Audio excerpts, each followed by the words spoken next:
Hola, mitos de la psicología actual. A continuación, va.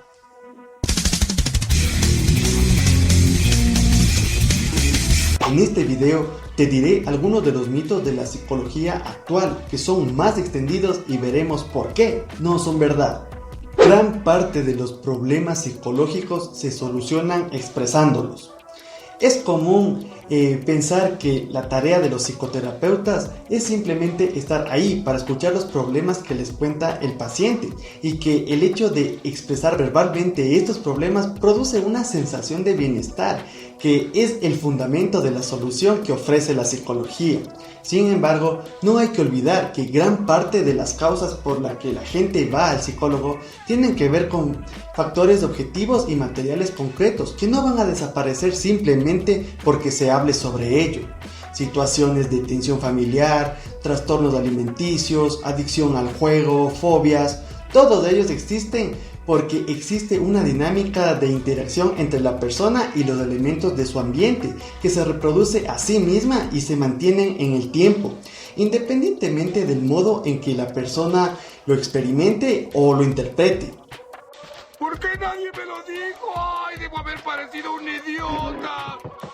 Existe un cerebro racional y otro emocional. También existe el mito de que dentro de nuestro cerebro habitan dos cerebros superpuestos, un cerebro racional y otro emocional.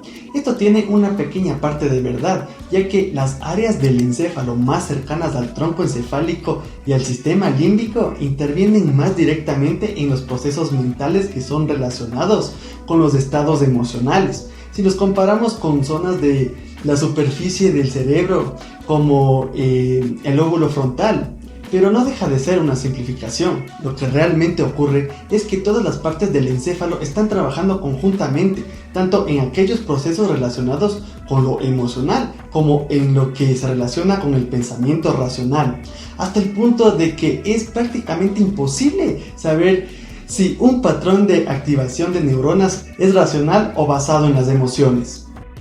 ¡Hola! ¡Te amo! Utilizamos únicamente el 10% del cerebro. Este mito goza de gran popularidad y sin embargo es absurdo en varios sentidos. En primer lugar, cuando se habla de este potencial oculto del 10% de nuestro cerebro, muchas veces se confunden interesadamente las afirmaciones basadas en lo material, el modo en el que funciona realmente nuestro cuerpo, con aquellas referidas a nuestro potencial oculto como algo más abstracto y basado en la filosofía de vida que seguimos. Esto hace que sea fácil tirar la piedra y esconder la mano, es decir, afirmar cosas presuntamente basadas en el conocimiento científico y cuando son cuestionadas, hacerlas pasar simplemente por ideas sobre la vida que merece la pena ser vivida, el modo en el que podemos encontrarnos a nosotros mismos, etc. Terrible, o sea, esto sí es terrible. ¿Por qué me persigue la desgracia? Los mensajes subliminales te hacen comprar cosas. La idea de que un equipo de publicidad pueda hacer que sintamos el impulso de comprar un producto concreto introduciendo algunos fotogramas ocultos en videos o en algunas letras de imágenes no solo no se ha demostrado, sino que se basan en un experimento, el de James Vicari y la Coca-Cola, que nunca llegó a existir como tal, según admitió el propio Vicari. Sabes, yo también tengo algo de científico. La interpretación de los dibujos de alguien sirve para evaluar su personalidad. Analizar los dibujos de las personas solo es de utilidad a la hora de explorar enfermedades muy concretas, como por ejemplo la heminegligencia, en la que la mitad izquierda de lo que se percibe se ignora y por lo tanto el lado izquierdo de los dibujos se deja inacabado. Es decir, que los test proyectivos como aquellos en los que se analizan los dibujos que hace alguien no sirven para evaluar detalles sobre la personalidad de las personas y más allá de opiniones individuales sobre terapeutas que los aplican, bajo la lupa de los estudios que analizan multitud de resultados, nunca se ha demostrado que son eficaces. Los metaanálisis que se han realizado sobre estos test apuntan a su poca o nula utilidad, entre otras cosas porque no hay un único modo en el que se puede interpretar un dibujo. Por algo es un producto de la creatividad y por lo tanto escapan a esquemas preconcebidos. La hipnosis permite controlar la voluntad de alguien. La hipnosis parece ser poco menos que un poder mágico que hace que alguien entrenado en estas técnicas pueda manejar a su antojo el cuerpo de otras personas. Pero la realidad dista mucho de esta visión tan marketiana y espectacular. Lo cierto es que la hipnosis se basa fundamentalmente en la sugestión y en el grado en el que la persona está dispuesta a participar de esta técnica. Alguien que no quiere ser hipnotizado no se verá influido por la hipnosis. Para nada. La personalidad queda asignada durante la juventud. Es cierto que en los primeros años de desarrollo son fundamentales y que las cosas que nos ocurren en ellos pueden dejar unas huellas difíciles de borrar en lo relativo a nuestra manera de actuar y de percibir las cosas, pero esto no debe ser exagerado. Aspectos importantes de la personalidad pueden seguir variando una vez dejada atrás la adolescencia y la etapa de adultez joven, de modo similar a lo que le ocurre a Walter White en Breaking Bad. Aunque no siempre para mal, claro. A fin de cuentas, nuestro cerebro está cambiando constantemente, dependiendo de lo que vamos viviendo, obvio está. Incluso durante la vejez. Así que, mucho ojo con eso, pilas ahí. Sustos que dan gusto. Hay una epidemia de autismo. El autismo es un trastorno del desarrollo neuronal que se caracteriza por la interacción social deteriorada y la comunicación verbal y no verbal, y por un comportamiento restringido, repetitivo o estereotipado. Antes de la década de 1990, la prevalencia del autismo en los Estados Unidos se estimaba 1 de 2.500. En 2007, esa tasa era 1 de 150. En marzo del 2014 se han anunciado nuevos datos con números sorprendentes, 1 de 68. Entonces, ¿qué está pasando? El meteórico ascenso en los diagnósticos han llevado a muchos a temer una epidemia. Este temor con frecuencia hace que las vacunas se conviertan en un recurso muy buscado, pero las vacunas no son la causa.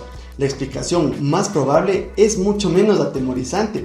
En las últimas décadas, los criterios diagnósticos para el autismo se han distendido considerablemente. Cada una de las 3 últimas grandes revisiones del Manual Diagnóstico y Estadístico de los Trastornos Mentales DSM ha rebajado en un modo u otro estos criterios, haciendo más fácil el diagnóstico de este trastorno. En un estudio llevado a cabo en Inglaterra en 2005, se siguieron los casos de autismo diagnosticados entre 1992 y 1998, utilizando criterios diagnósticos idénticos, y las tasas no se movieron. ¡Tengo miedo!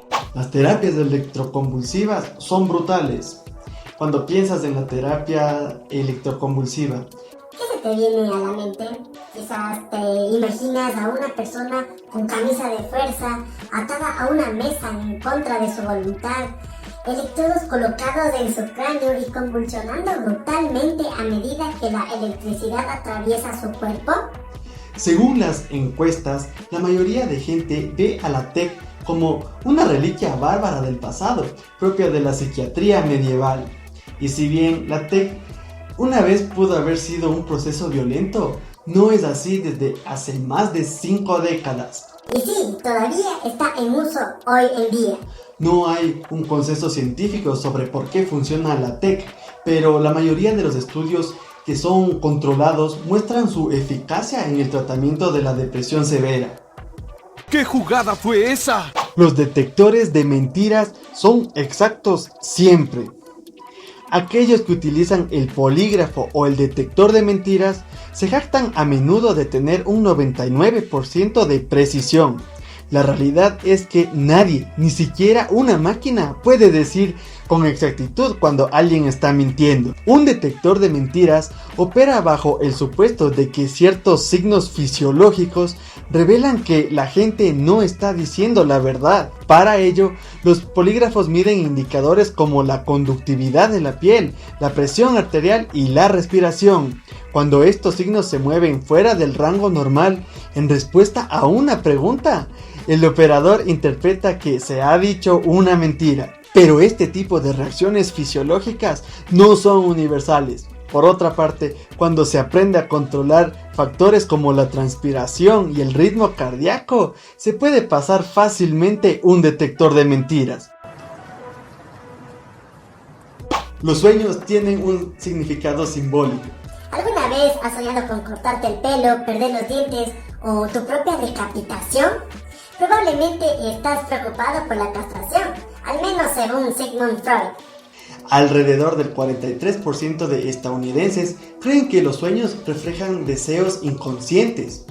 Más de la mitad está de acuerdo en que los sueños pueden revelar verdades ocultas.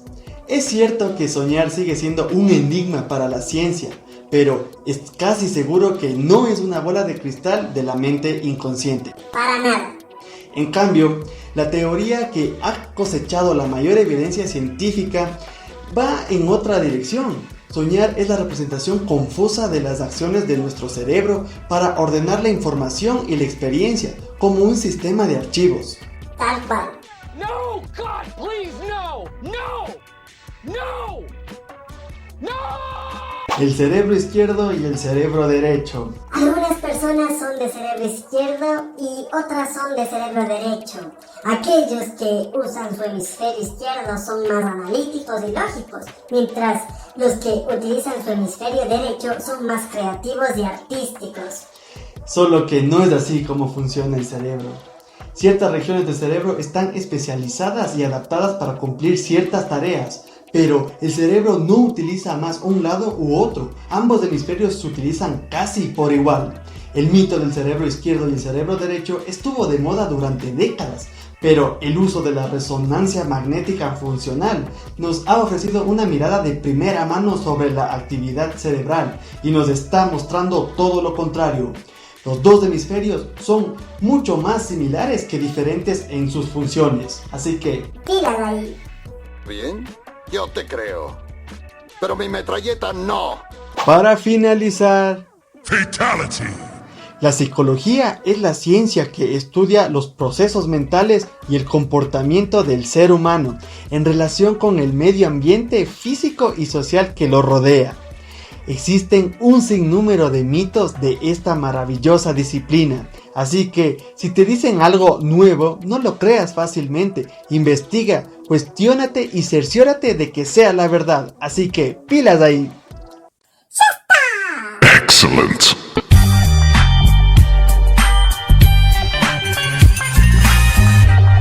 Y este fue el video por hoy. Si te gustó, dale like. Si no te gustó, dale dislike.